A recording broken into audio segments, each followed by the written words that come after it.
Good morning, dear students. Today I will teach you the remaining part of the chapter Footprints Without Feet, and it is written by H.G. Wells.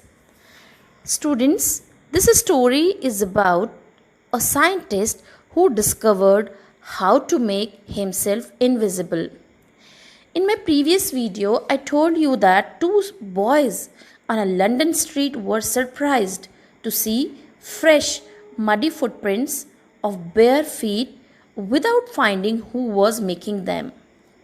Actually, these footprints had been made by Griffin, an eccentric scientist who discovered how to make his body transparent.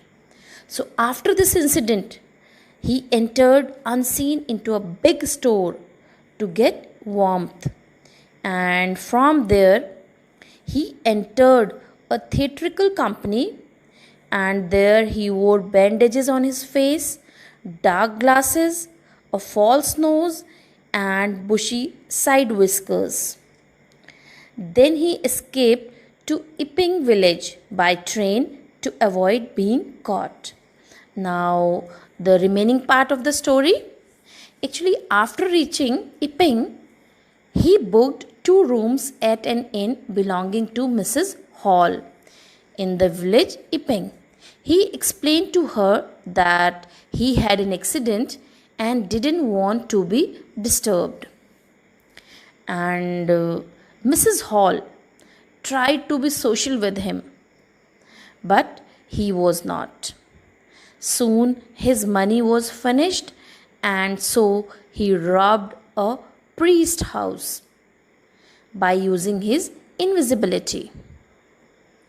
That same day, when Mrs. Hall found Griffin's room open, with his bandages and clothes lying around, she and her husband entered the room.